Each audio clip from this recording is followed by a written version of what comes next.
Hello everyone, welcome to job aspire hub YouTube channel. मैं हूं आपकी एजुकेटर ज्योति। आज हम बात करने वाले हैं कुछ ऐसे रिक्रूटमेंट के बारे में जो कि CSIR IICT की तरफ से रिलीज किया गया है, यानी CSIR Indian institute of chemical technology की तरफ से रिलीज किया गया है, जो कि हैदराबाद में सिचुएटेड है। तो आप देख सकते हैं, मैं इनकी ऑफिशियल वेबसाइट पे हूँ, दैट इज iict.res.in में, स्पेशली इनके होम पेज पे हूँ। ठीक है, सारी इन्फॉर्मेशन आपको इनकी ऑफिशियल वेबसाइट पे ही देखने को मिलेगी।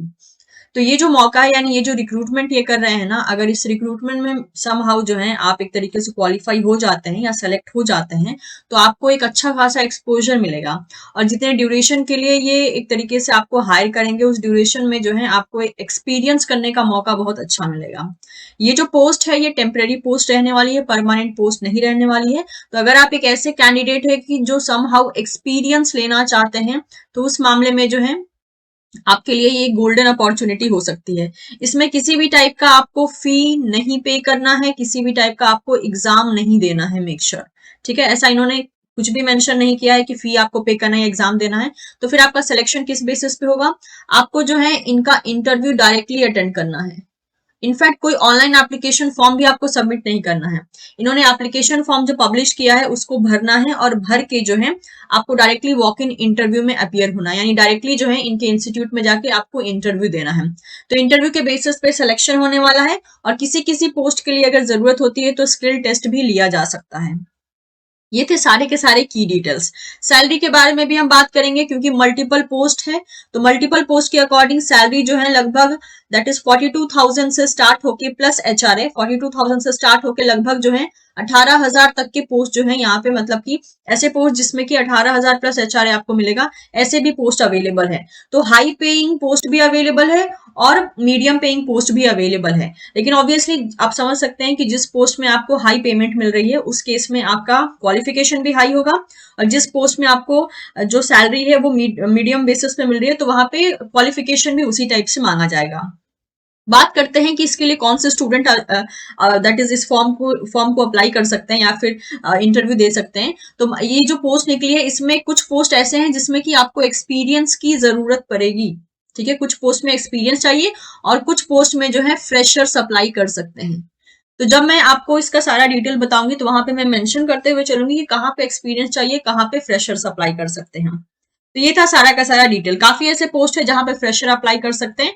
आई थिंक एक या दो ही पोस्ट, या आई थिंक दो या तीन ही पोस्ट है जहां पे एक्सपीरियंस की डिमांड की गई है। तो हमें क्या करना है, इनकी ऑफिशियल वेबसाइट पे आना है।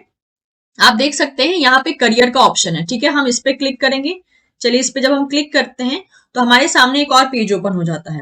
अब देखिए, इन्होंने जितने भी परमानेंट पोस्ट निकाले हैं उसका आपको सारा नोटिफिकेशन यहाँ पे मिल जाएगा। ठीक है, अगर आप इस पे क्लिक करते हैं तो रिसर्च फेलो के पोस्ट के लिए आप यहाँ पे क्लिक कर सकते हैं। अगर इन्होंने कोई वैकेंसी निकाली होगी तो आपको यहाँ देखने को मिल जाएगा। हम क्या कर रहे हैं, वॉक इन इंटरव्यू, ऐसे पोस्ट पे हम फोकस कर रहे हैं जहां पे वॉक इन इंटरव्यू है, यानी कि जहां पे project associate, senior project associate या रिसर्च एसोसिएट की पोस्ट निकली है, और डायरेक्टली इसके लिए आपको इंटरव्यू में अपियर होना पड़ता है। अलग से कोई एग्जाम वगैरह नहीं देना होता है यहाँ पे। तो यहाँ पे वॉक इन के लिए जो पोस्ट निकाली गई है, चलिए हम इस पे क्लिक करते हैं। एंड नेक्स्ट, यहाँ पे आर्काइव में भी परमानेंट पोजीशन के लिए मेंशन है। तो क्योंकि हमारा टारगेट ये मिडिल वाला है, वॉक इन इंटरव्यू वाला, तो हम इस पे जब क्लिक करेंगे तो हमारे सामने ये नोटिफिकेशन चला आएगा। ठीक है, तो ये नोटिफिकेशन में जो एप्लीकेशन फॉर्म है वो यहाँ पे, इस पे क्लिक करने पे आपको डाउनलोड हो जाएगा। और वॉक इन इंटरव्यू का सारा डिटेल पढ़ना है आपको, नोटिफिकेशन पढ़ना है, तो सेकंड वाली लिंक पे क्लिक करना होगा। चलिए, पहले मैं आपको जो है एप्लीकेशन फॉर्म शो कर देती हूँ। एप्लीकेशन फॉर्म पे क्लिक करने के बाद आप देख सकते हैं यहाँ पे एप्लीकेशन फॉर्म आपका चला आया है, जिसमें कि किस पोस्ट के लिए आप अप्लाई कर रहे हैं, पोस्ट का नाम क्या है, आपका नाम क्या है, बाकी सारी डिटेल्स यहाँ पर मेंशन किए गए हैं। तो ये आपको अच्छे से भर के लेकर जाना है, इसको भर के कहीं सेंड नहीं करना है। इसको भर के आपको अपने साथ ही जो है इसको इंटरव्यू, जिस दिन आपका इंटरव्यू है उस दिन जो है आपको इसे डायरेक्टली लेकर जाना है कैंपस में जहां पे इनका इंटरव्यू है। अब बात करते हैं यहाँ पे डिटेल नोटिफिकेशन के बारे में। तो चलिए इस पे क्लिक करते हैं। इस पे क्लिक करने के बाद हमारे सामने ये 5 पेज का जो है PDF ओपन हो जाता है। इस PDF में साफ साफ बोला है कि वॉक इन इंटरव्यू है। इसका चलिए डिटेल समझ लेते हैं। आप, मैंने इसको पहले से ही डाउनलोड कर लिया है यहाँ पे। तो जैसे कि यहाँ पर मेंशन है साफ साफ कि this is a post from CSIR IICT which is situated in Hyderabad. ये वॉक इन इंटरव्यू रहने वाला है। ये वॉक इन इंटरव्यू 10 फरवरी 2025 को लिया जाएगा। और यहाँ पे जो पोस्ट अवेलेबल है ना, ये पोस्ट जो अवेलेबल है वो स्पॉन्सर्ड प्रोजेक्ट के लिए है, यानी कि बहुत से जो अलग अलग गवर्नमेंट ऑर्गेनाइजेशन जो बहुत से प्रोजेक्ट निकालती है, उस प्रोजेक्ट पे मेनली आपको हायर किया जा रहा है। और ये सारे के सारे पोजीशन जो है टेम्पररी बेसिस पे रहने वाले हैं, साफ साफ मेंशन कर दिया गया है। ठीक है, तो इस बात का ख्याल रखिएगा। तो आपको जो है इंटरव्यू में अपीयर होना है, जिसमें कि आपको अपने एप्लीकेशन फॉर्म को भर के तब लेकर जाना है, जो कि आप इनकी वेबसाइट से ही डाउनलोड करोगे, जहां अभी जस्ट मैंने आपको बताया। और उसके साथ साथ जो है सारे इंपॉर्टेंट डॉक्यूमेंट का जो अटेस्टेड कॉपी होता है वो भी आपको लेके जाना है, जैसे कि आपके 10th 12th का मार्कशीट हो गया, नेट या गेट आपने क्वालिफाई किया है, नेट या गेट जैसे एग्जाम क्वालिफाई किया है तो उसका प्रूफ, अगर आपके पास कोई एक्सपीरियंस है तो उसका प्रूफ, डेट ऑफ बर्थ का प्रूफ हो गया, कास्ट सर्टिफिकेट हो गया, ये सारी चीजें जो है आपको लेके जानी है। और साथ ही साथ जो है आपको ओरिजिनल सर्टिफिकेट भी कैरी करना है वेरिफिकेशन के लिए। The student should register their name for walk-in interview between 9 a.m. to 10:30 a.m. on 10th of फरवरी 2025। तो आपको जो है पहले तो इनकी कैंपस में जाके अपना नाम रजिस्टर करना होगा इंटरव्यू के लिए, और ये रजिस्ट्रेशन जो है 9 बजे, 9:30 बजे से लेकर 10:30 बजे के बीच में होने वाला है। उसके बाद आपका जो है इंटरव्यू प्रोसेस यहाँ पर शुरू किया जाएगा। चलिए आप समझ लेते हैं पोस्ट के बारे में। तो यहाँ पे आप देख सकते हैं प्रोजेक्ट का नाम क्या है, ये नाम मैं बार बार नहीं पढ़ रही हूँ, आप ये खुद भी रीड आउट कर सकते हैं कि प्रोजेक्ट का नाम क्या रहने वाला है, कितने पोजीशन है, क्या स्टाइपेंड रहेगा ये मेंशन किया गया है, सॉरी पोजीशन का नाम मेंशन किया गया है, और कितना आपको मतलब कि मंथली पे किया जाएगा, स्टाइपेंड कितना मिलेगा आपको ये बताया गया है, कितने पोजीशन है यानी कितनी वैकेंसी है, क्या एसेंशियल और क्या डिजायरेबल क्वालिफिकेशन रहना चाहिए, किस डिसिप्लिन में रहना चाहिए, और आपकी अपर एज लिमिट जो है that is on the date of walk in interview कितनी रहनी चाहिए। तो जो पहला पोस्ट है this is for senior project associate, that is senior PAT के लिए है। यहाँ पे आपको स्टाइपेंड मिलेगा 42,000 प्लस एचआरए मिलेगा। इसमें आपसे एसेंशियल क्वालिफिकेशन में मांगा है एमटेक इन केमिकल इंजीनियरिंग, साथ ही साथ 2 साल का एक्सपीरियंस भी मांगा है। और डिजायरेबल में बोला है कि यहाँ पे एक पब्लिकेशन हो तो बहुत अच्छा है, पेटेंट प्रेफर किया जाएगा। यानी कि जो पहला पोस्ट है इसमें आपसे 2 ईयर का एक्सपीरियंस मांगा है। तो ये पोस्ट के लिए वही स्टूडेंट्स अप्लाई कर सकते हैं जिनके पास एक्सपीरियंस है। मैक्सिमम एज लिमिट 40 रह सकती है। अच्छा, मेक श्योर यहाँ पे एज लिमिट के केसेस में भी जो SC ST PWD और जो वुमेन कैंडिडेट होते हैं, तो according to the norms of India जो रूल अप्लाई होते हैं वही रूल यहाँ पे अप्लाई करेगा किया जाएगा। अब कितना रिलैक्सेशन दिया जाएगा वो तो पता नहीं है, जैसे इन जनरल होता है कि SC ST के केसेस में 5 साल का, OBC के केसेस में 3 साल का, PWD के केसेस में 10 साल से शुरू होता है, राइट। तो ये सारी डिटेल्स जो है इन्होंने मेंशन नहीं किया, बट बोला है कि रिलैक्सेशन रूल्स के अकॉर्डिंग दिया जाएगा। Now coming to the project associate 2 post, PAT 2 post, यहाँ पे आपको स्टाइपेंड दिया जाएगा 28,000 प्लस एचआरए। यहाँ पे एसेंशियल क्वालिफिकेशन में आपसे MSc मांगा है, दैट इज इन केमिस्ट्री, जिसमें कि 2 साल का रिसर्च एक्सपीरियंस होना चाहिए।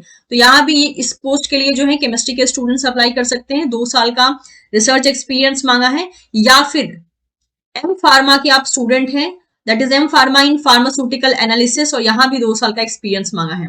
तो कुछ दिन पहले बहुत से ऐसे फार्मा के स्टूडेंट थे जो कि कमेंट सेक्शन में मेंशन कर रहे थे कि मैम फार्मा वालों के लिए कोई पोस्ट निकलेगा तो जरूर बताइएगा।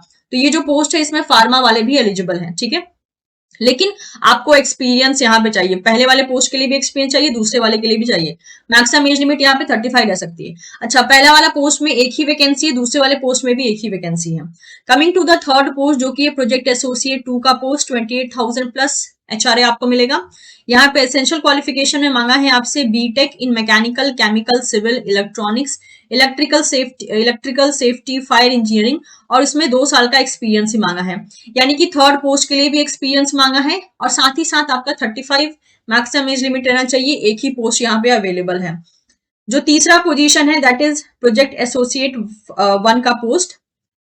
इसमें जो है केस क्या बोला गया है कि ऐसे स्टूडेंट जिन्होंने नेशनल लेवल एग्जाम क्वालिफाई किया है, जैसे कि हो गया CSIR, UGC, ICAR, ICMR, ठीक है, या फिर आपने LS भी क्वालिफाई किया है, लेक्चरशिप भी क्वालिफाई किया है, या फिर आपने गेट क्वालिफाई किया है, या फिर ऐसे नेशनल लेवल एग्जाम क्वालिफाई किए हैं जो कि DBT या DST के द्वारा ऑर्गेनाइज किए जाते हैं। तो ऐसे स्टूडेंट जिन्होंने ये नेशनल लेवल एग्जाम क्लियर किया है उनको 31,000 प्लस HRA मिलेगा। और अगर मान लीजिए आप इस 4th नंबर पोस्ट के लिए अप्लाई कर रहे हैं लेकिन आपने जो है ये कोई भी नेशनल लेवल एग्जाम क्वालिफाई नहीं किया, तो उस केस में आपको 25,000 प्लस एचआरए मिलेगा। कौन से डिपार्टमेंट के स्टूडेंट इसके लिए अप्लाई कर सकते हैं? तो अगर आपका एम फार्मा है दैट इज इन फार्माकोलॉजी तो आप अप्लाई कर सकते हैं, या फिर आपने MSc करके रखी हो लाइफ साइंस में तो आप अप्लाई कर सकते हैं, या फिर आपने बीटेक करके रखा हो लाइफ साइंस में तो भी आप अप्लाई कर सकते हैं। अच्छा, यहाँ देखिए, यहाँ पे एक्सपीरियंस नहीं मांगा है, तो ये वाला पोस्ट के लिए जो है फ्रेशर्स अप्लाई कर सकते हैं, इसमें एक्सपीरियंस नहीं मांगा है। डिजायरेबल में बोला है कि अगर आपके पास animal handling, mammalian cell culture के साथ काम करने का और मॉलिक्यूलर बायोलॉजी टेक्निक का अगर आपका एक्सपोजर है तो काफी अच्छा रहेगा, तब प्रेफरेंस दी जाएगी। ठीक है, मैक्सिमम एज लिमिट 35 बोला है, यानी कि प्रोजेक्ट नंबर 4 के लिए फ्रेशर्स अप्लाई कर सकते हैं। चलिए अब नेक्स्ट पोस्ट को देख लेते हैं, project that is post number 5 का देख लेते हैं। ओके, प्रोजेक्ट नंबर 5 में आप देख सकते हैं यहाँ भी प्रोजेक्ट एसोसिएट 1 की पोस्ट है, 25,000 प्लस एचआरए दिया जाएगा। इसमें BTech in chemical engineering, biochemical engineering या बायोटेक्नोलॉजी मांगा है। इसके लिए भी जो है फ्रेशर्स अप्लाई कर सकते हैं, इसके लिए भी एक ही पोस्ट है। डिजायरेबल में बोला है अगर आपका एक पब्लिकेशन हो तो बहुत अच्छा होगा, मैक्सिमम एज लिमिट 35 बोली गई है। नेक्स्ट देख लेते हैं, दैट इज 6 नंबर पोस्ट, ये भी प्रोजेक्ट एसोसिएट 1 की पोस्ट है, 25,000 प्लस एचआरए। इसमें आपसे एमएससी मांगा है, that is in agriculture entomology या फिर एमएससी इन लाइफ साइंस हो सकता है। अगेन इसके लिए भी फ्रेशर्स अप्लाई कर सकते हैं, क्योंकि एसेंशियल में इन्होंने एक्सपीरियंस नहीं मांगा है। डिजायरेबल में बोला है अगर आपके पास इंसेक्ट हैंडलिंग या माइक्रोबियल हैंडलिंग एक्सपीरियंस है तो बहुत अच्छा होगा। मैक्सिमम एज लिमिट 35 बोली गई है, नंबर ऑफ पोस्ट 1 है। अगला पोजीशन है 7th number, that is project associate 1 का ही पोस्ट है, 25,000 प्लस एचआरए है। अच्छा, आप सोच रहे होंगे एक ही जैसे पोस्ट क्यों निकाल रहे हैं, क्योंकि ध्यान दीजिए यहाँ पे जो प्रोजेक्ट है ना, प्रोजेक्ट सारे डिफरेंट डिफरेंट है। पोस्ट एक जैसे हो सकते हैं लेकिन सारे प्रोजेक्ट डिफरेंट है। 7th नंबर पोस्ट के लिए डिग्री मांगा है, master degree in pharmacology. Again pharma वाले स्टूडेंट यहाँ पे एलिजिबल हो जाएंगे। बायोकेमिस्ट्री, बायोटेक्नोलॉजी, लाइफ साइंस या बायोमेडिकल साइंस। ठीक है, डिजायरेबल में बोला है अगर आपके पास लैब में एक्सपीरियंस हो तो अच्छी बात है। 35 साल मैक्सिमम एज लिमिट मांगी है, एक ही पोजीशन है।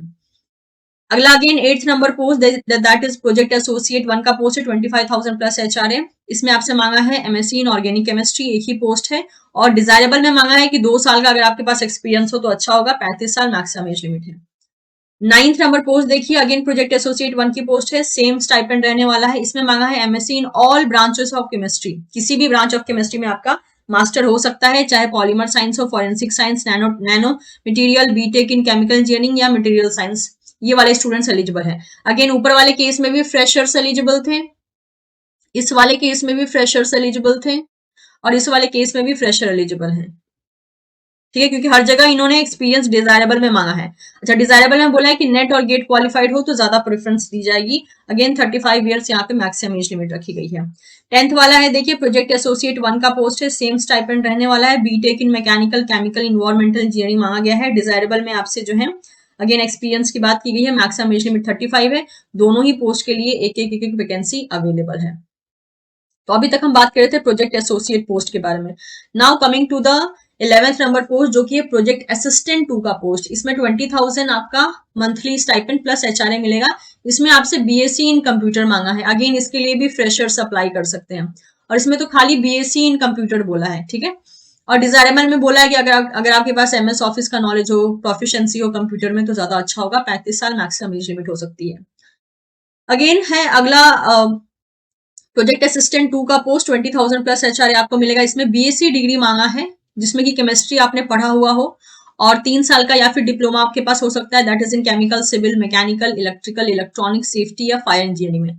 तो या तो आपका बीएससी डिग्री हो जिसमें कि आपने कुछ टाइम के लिए केमिस्ट्री पढ़ा हो, या फिर आपके पास डिप्लोमा हो इन सारे डिपार्टमेंट में। डिजायरेबल में बोला एक्सपीरियंस होगा सेफ्टी डिपार्टमेंट में, तो प्रेफरेंस ज्यादा मिलेगी। मैक्सिमम एज लिमिट 35 है और नंबर ऑफ पोस्ट एक ही है। ठीक है, अगला देखिए, लास्ट पोस्ट है रिसर्च असिस्टेंट 1 का पोस्ट, 18,000 प्लस एचआरए आपको मिलेगा। 2 पोस्ट निकाली गई है, और एसेंशियल क्वालिफिकेशन में 10th पास बोला है, 10th plus ITI in the refrigeration and AC trade. तो इसमें 10th पास आपका होना जरूरी है, और आईटीआई अगर आपके पास है रेफ्रिजरेशन या एसी ट्रेड में तो आप अप्लाई कर सकते हैं। और ऑब्वियसली यहाँ पे डिजायरेबल में मांगा है कि अगर आपके पास प्रैक्टिकल नॉलेज हो या हैंड्स ऑन एक्सपीरियंस हो रिपेयर में, मेंटेनेंस ऑफ रेफ्रिजरेशन में या एयर कंडीशनिंग इक्विपमेंट में, तो आपको प्रेफरेंस ज्यादा दी जाएगी। 35 साल जो है मैक्सिमम एज लिमिट हो सकती है। तो ये तो बात हो गई नंबर ऑफ डिफरेंट पोस्ट की। ठीक है, अच्छा, अगर आप रिजल्ट अवेटेड कैटेगरी के स्टूडेंट हैं या फाइनल ईयर के स्टूडेंट हैं और आपने जो है मतलब कि आपके पास फाइनल डिग्री नहीं आई है तो आप अप्लाई नहीं कर सकते, मतलब कि आप इस इंटरव्यू में अपीयर नहीं हो सकते हैं। SC, ST, OBC, women, PWD candidate के लिए जो भी यहाँ पे एज लिमिट का रिलैक्सेशन है वो इनके रूल के अकॉर्डिंग ही अप्लाई किया जाएगा। ओके, नेक्स्ट बोला है कि मान लीजिए आप ऑलरेडी अगर किसी सीएसआईआर एजेंसी में काम कर रहे हैं, चाहे लैब में काम कर रहे हो या फिर सीएसआईआर आईआईसीटी में ही काम कर रहे हो, चाहे वो पोजीशन प्रोजेक्ट असिस्टेंट का हो, प्रोजेक्ट फेलो का हो, जीआरएफ का हो, एसआरएफ का हो या रिसर्च एसोसिएट का हो, और अगर आपको काम करते हुए 6 साल से ज्यादा हो गया है तो इन दैट केस आप इन पोस्ट के लिए अप्लाई नहीं कर सकते हैं। सिलेक्शन जो है आपका इंटरव्यू एंड स्किल टेस्ट के बेसिस पे हो सकता है for some of the suitable post. Interview तो कॉमन रहने वाला है सभी पोस्ट के लिए, स्किल टेस्ट जो है कुछ स्पेसिफिक पोस्ट के लिए देखा जा सकता है। नंबर ऑफ वैकेंसी जो है वो इंक्रीज या डिक्रीज हो सकती है डिपेंडिंग अपॉन दी रिक्वायरमेंट। अब ये जो यहाँ पे अगर हम बात करते हैं पीरियड की कि हाँ कितने लंबे टाइम के लिए रहने वाला है ये, तो जैसे कि यहाँ पे मेंशन कर दिया गया है साफ साफ कि the engagement will be purely on temporary basis initially for the period of 6 month. 6 महीने के लिए जो है ये पोस्ट रहने वाला है, लेकिन और बोला गया है कि इसको आगे एक्सटेंड किया जा सकता है डिपेंडिंग अपॉन कि प्रोजेक्ट कितना लंबा चल रहा है या फिर कैंडिडेट का परफॉर्मेंस कितना सेटिस्फैक्टरी है। और अगर ऐसा होता है तो सीएसआईआर आईआईसीटी विद टाइम आपको बता देगा। किसी भी टाइप का टीए डीए आपको प्रोवाइड नहीं किया जाएगा इंटरव्यू अटेंड करने के लिए। ये था सारा का सारा डिटेल। तो आप देख सकते हैं कि इन्होंने एप्लीकेशन फी कुछ नहीं रखा है, कोई एंट्रेंस एग्जाम इन्होंने नहीं रखा है, डायरेक्टली इंटरव्यू के लिए बुला रहे हैं। ठीक है, तो अगर आपकी एलिजिबिलिटी है और आप सीएसआईआर आईआईसीटी के आसपास रहते हैं या इसी शहर में रहते हैं तो आप जो है इसको अटेंड कर सकते हैं, या फिर it's completely up to you कि अगर आपको इसे अटेंड करना है और आप ट्रैवल कर सकते हैं तो ये आपके ऊपर है। तो ये था सारा का सारा detail regarding the recent post of CSIR agency. और भी बहुत से मल्टीपल पोस्ट जो हैं अलग अलग सीएसआईआर के द्वारा निकाला गया है, विद टाइम जो है मैं आपको अपडेट देती रहूंगी इसी चैनल पे। तो मेक श्योर आप चैनल को जरूर सब्सक्राइब कर लें ताकि आपको जो है इन सारे पोस्ट का अपडेट सबसे पहले मिल पाए। और अगर आपको मेरी कोशिश पसंद आ रही हो तो आप वीडियो को लाइक कर सकते हैं और साथ ही साथ इसे अपने दोस्तों के साथ भी शेयर कर सकते हैं। Thank you so much, will see you soon in the next session, bye bye.